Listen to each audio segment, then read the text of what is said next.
problemi kryesor që ka sot opozita, dhe po flas për gjitha opozitat, jo thjesht Partia Demokratike. E kam më kollaj ta them të gjë se jam as antar i Partisë Demokratike, as i bashkëpangjitur në çdo lloj mënyre. Problemi kryesor që ka është problemi besueshmërisë.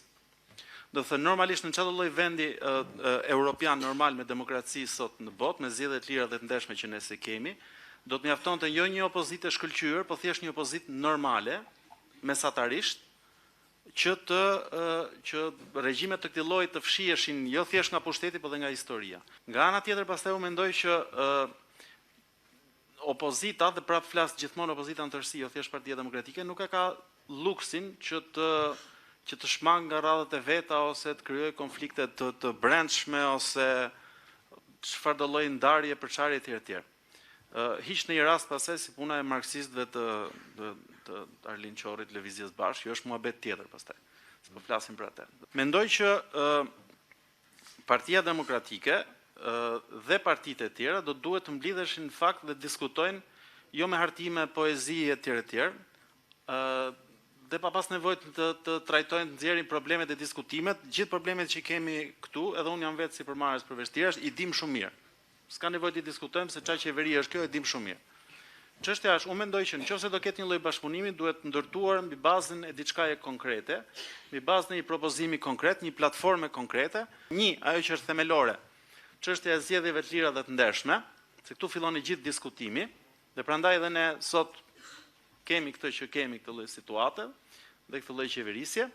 Dhe pastaj pika e dytë që është gjithashtu shumë e rëndësishme, çështja e mbrojtjes dhe mbështetjes të sistemit të drejtësisë. Tu PD-ja është me luhatje.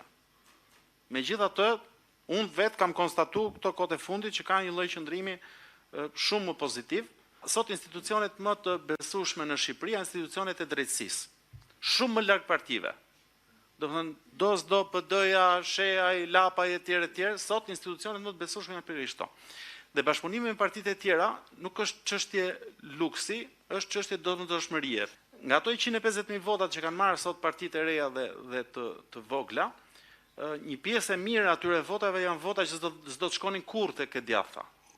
Janë vota të cilat nuk do të shkojnë ndonjëherë tek e djatha sepse janë vota të majtëve të zgënjur. Në rastin më të mirë të janë njerëz që nuk thjesht abstenojnë dhe nuk votojnë.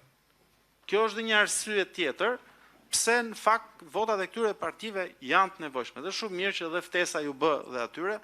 Mendoj që duhet që Partia Demokratike të tregojë edhe një nivel besueshmërie, një nivel parimor më të lartë se sa ai që ka pasur deri më sot. Për shembull, nuk ka kuptim që Partia Demokratike ta lejojë veten që të shfaqet si bashkëpunuese me Partinë Socialiste për ndryshimin e kodit zgjedhor në kurriz të partive të vogla dhe nga ana tjetër pastaj të ftojë këto parti të vogla për të bashkëpunuar.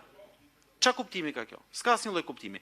Nëse PD-ja është e sinqertë tek bashkëpunimi, unë mendoj dhe është akoma në kohë, dhe hapi i parë është bërë sepse në këtë moment nuk është bashkëpunuese, i ka pezulluar bashkëpunimin me sa diun në parlament, le ta vazhdoj këtë edhe një hap më tutje.